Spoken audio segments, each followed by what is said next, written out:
Let's talk about Argentina. Okay. One of our opponents in Group D, and they've arrived in Spain to continue preparations for the World Cup. And Argentina, today, a lot of people feel they're favorites for this group, but we've seen them struggle in qualifiers. I mean, if it wasn't for Lionel Messi, they probably won't make it to this World Cup. But they've made it, and they have Lionel Messi. That's their rival there. That's the coach, Jorge Sampaoli. He's expected to lead Argentina to a third World Cup triumph. But they have Nigeria in their way. But let's look at this Argentina side now, the squad. You've seen the 23-man shortlist.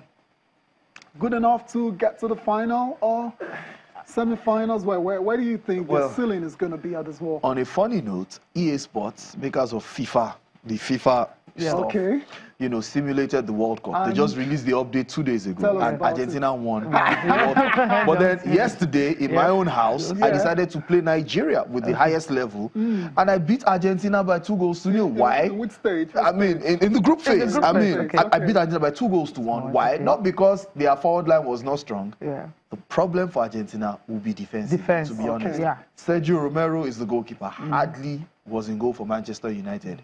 No thanks to David De Gea. And then you look at him out now as well. Exactly. So, and then you look at the back four. I mean, the back four is not like a German back four or a Brazilian back four, or, I mean, regardless of the fact that Italy will not be at the World Cup, their back four is still a very solid one.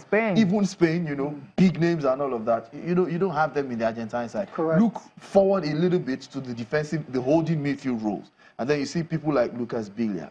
He's getting a bit older. He's not the force he used to be 2-3 years ago. Right. Javi Mascherano would even still play a part there. And then you'll be like, you know what?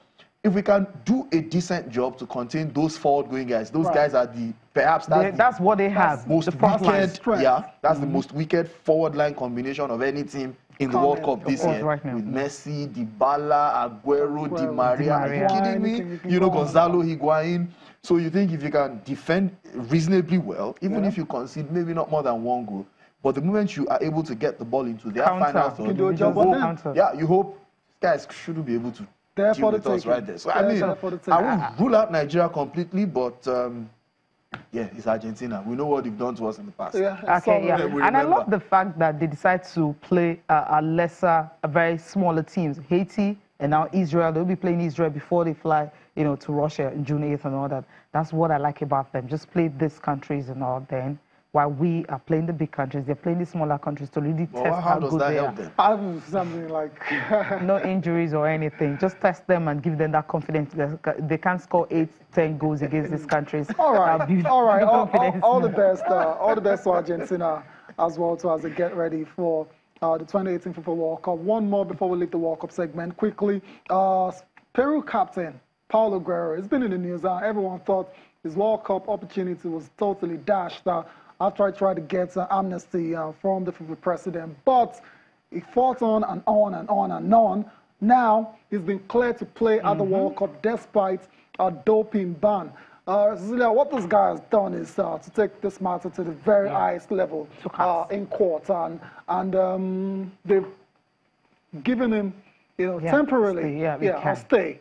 And because of that, now he's going to play for Peru at the World Cup. Paulo Guerrero, fantastic player, and he just refused to give up. Well, I am happy for him as a player, and I'm happy for Peru because their best player will be available for them at the World Cup. But what message is this sending out to potential drug cheats?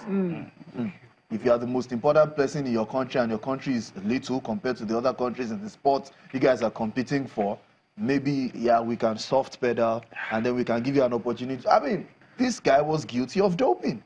So why was the suspension provisionally lifted for the World Cup? That's supposed to be the biggest tournament of his career. If you allow him play there, then he doesn't suffer the consequences of anything he's done wrong. Maybe because of the nature of the way it is and all that, it was actually a herbacea, you know, the elements of cocaine found in it and all that. So it wasn't like it was supposed to be negligent. Yaya used his wives, whatever. And, I mean, who takes responsibility for negligence? Strict liability policy. You should be very you should be very concerned about what goes into your system as a sportsman. You have to be. I mean, absolutely. So I'm happy for the country, but I don't think this sends the right message out there, to be honest. All right. Okay. Okay, that's how we end the segment here right now. We'll go straight into the NBA after this time up.